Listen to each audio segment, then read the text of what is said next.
இன்னைக்கு எந்த இடத்துலயாவது ஒரு ஊழல் நடந்திருக்குதுன்னு நீங்க சுட்டி காட்ட முடியுமா? ஊழலை பத்தி பேசுறாரு. இந்த குஜராத்ல இவர் அமைச்சரவையில அங்க பிஜேபி மட்டும் தானே ஆட்சியில் இருக்கு.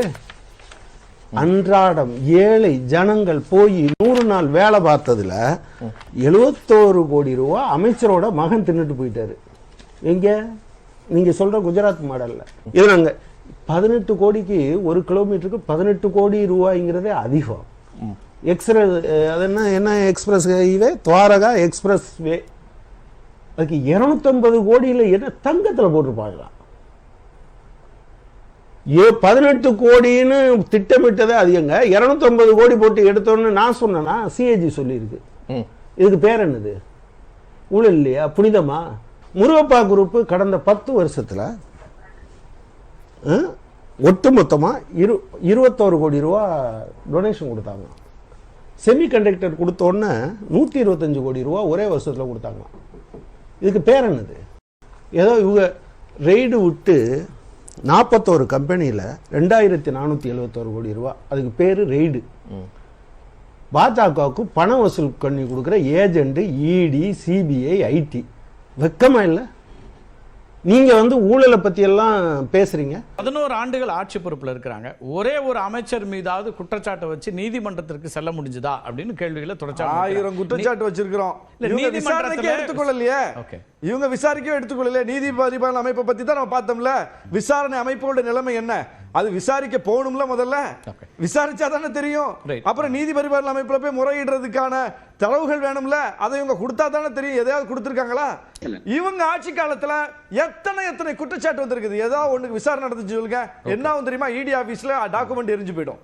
அந்த ஃபைலை கேட்டா அது காணாம போயிடும். இந்த ஃபைல் கேட்டா இது எரிஞ்சு போயிடும். இதுதான் இவங்க ஆட்சியில பாத்துக்கிட்டு இருக்கோம். எதையாவது நேர்மையா எதிர்கொண்டு விசாரித்தார்கள்னு சொல்லுங்க சார்.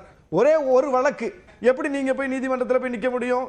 நீதிபதிகள்லாம் தீர்ப்பை கொடுத்துட்டு முழுக்க நீங்க பாபர் மசூதி வழக்கிலேயே தீர்ப்பு கொடுத்த நீதிபதிகள் ஒருவராவது எந்த பொறுப்புக்கும் போகாம ரிட்டையர்ட் ஆகி போனதோட போயிட்டாருன்னு சொல்லுங்க பாப்போம். இன்னைக்கு உச்ச நீதிமன்ற நீதிபதி சொன்னதை சொல்றீங்களா? அந்த மிக முக்கியமான வழக்குல, அந்த வழக்குல இவங்க கிளைம் பண்றாங்க. எப்படி பண்றாங்க? எத்தனை ஆண்டு கால பிரச்சனை மோடி வந்த பிறகுதான் தீர்த்தார். அது எப்படி சார்? நீதிமன்ற தீர்ப்புக்கும் மோடிக்கு என்ன சார் சம்பந்தம் இருக்கு? மோடி தீர்த்தாரு நீங்க எப்படி சொல்றீங்க? ஆனா நீதிபதிகள்லாம் அப்புறம் பார்த்தா பதவியில போய் உட்கார்றாங்க. இல்லை, அப்படி சொன்னா இப்போ நீதிபதிகள் கொடுத்த தீர்ப்பு 10 சட்டங்கள் இங்கே அமலுக்கு வந்தது இல்லையா?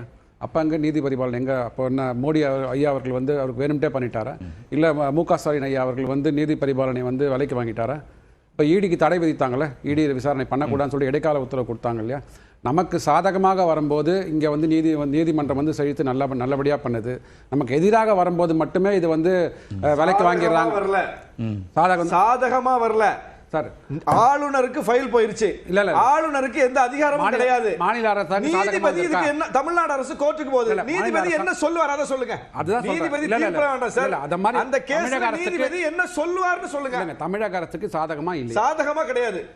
வேற ஏதாவது வார்த்தை சொல்லுங்க. நீதி வந்திருக்கு. இல்ல சாதகமா என்ன? அதே மாதிரி சொல்றேன். நீதி அதாவது நான் என்ன சொல்றேன், நீங்க நீதி வந்திருக்குன்னு பொது வார்த்தை சொல்றீங்க. சாதகம் நீதி வந்துச்சா? ரெண்டுமே ஒண்ணுதான். கடவுள் சொன்னாரு சார் நீதிபதி. இல்ல அதாவது கடவுள் சொன்னாரு ஆளுநர் வழக்குல தீர்ப்பு கொடுக்கறேன்னு சொல்லல. எதிர்க்கட்சிகளுக்கு சாதகமாக வந்தா நீதி கிடைச்சிட்டா ஆளுநர் வழக்கில் தீர்ப்பு கொடுத்த நீதிபதி நான் கனவு கண்டேன், அதனால தமிழ்நாடு அரசுக்கு பக்கம் நின்னு தீர்ப்பு சொல்றேன்னு சொன்னாரா? ஆனா பாபர் மசூதி வழக்குல கனவு கண்டேன்னு சொன்னார்.